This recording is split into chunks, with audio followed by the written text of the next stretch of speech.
పాడి పంటలు ఛానల్ వీక్షిస్తున్న రైతు సోదరులకు నమస్కారం. ఈనాటి అభ్యుదయ రైతుల పరిచయ వేదిక కార్యక్రమానికి ఎన్టీఆర్ జిల్లా మైలవరం మండలం మొరసమల్లి గ్రామానికి చెందిన అభ్యుదయ రైతు శ్రీ గొల్లపూడి వెంకటేశ్వరరావు గారు పాడి పంటలు ఛానల్ కి విచ్చేశారు. వెంకటేశ్వరరావు గారు నమస్కారం అండి. వీరు వరి పంటలో మెరుగైన సస్యరక్షణ విధానాలు ఆచరిస్తున్నారు. వీరు ఆచరించే విధానాలు తోటి రైతు సోదరులతో పంచుకుంటారు. నమస్తే అండి. ఖరీఫ్లో వరి సాగు చేస్తాను. నేను MTU 1061 13 18 రకాలను సాగు చేస్తాను. పచ్చిరొడ్డుగా జీలుగులు జూన్ నెలలోనే భూమిలో విత్తనాలు చల్లి దున్నేస్తాము. జూన్ 20వ తారీఖున వరి నారు పోస్తాము. జూలై 20న నాట్లు పెడతాము. దిక్కులో సాధారణ నాట్లు వేస్తాము. కాలి బాటలు 3 మీటర్లకి కాలి బాటలు తీస్తాము. కాలి బాటల వలన గాలి వెలుతురు చెడుపేడలను కొంతవరకు అరికట్టగలము.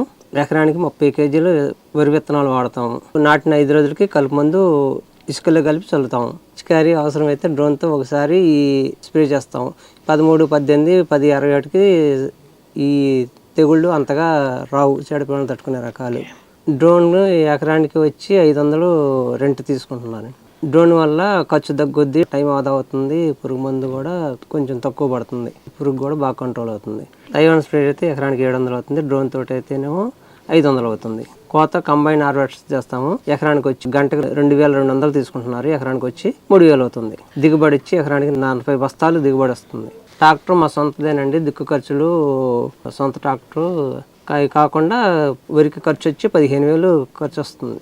దిగుబడి వచ్చి 40 బస్తాలు వస్తుంది. గత 2 సంవత్సరాల నుంచి మేము డ్రోన్తో మందులు పిచికారీ చేస్తున్నాం. బాగా ఉపయోగం ఉంది. వరి పంటలో డ్రోన్తో పిచికారీ వలన మెరుగైన ఫలితాలు పొందవచ్చని ఛానల్ ద్వారా చాలా చక్కగా తెలియజేశారు. ధన్యవాదములండి. ధన్యవాదాలు.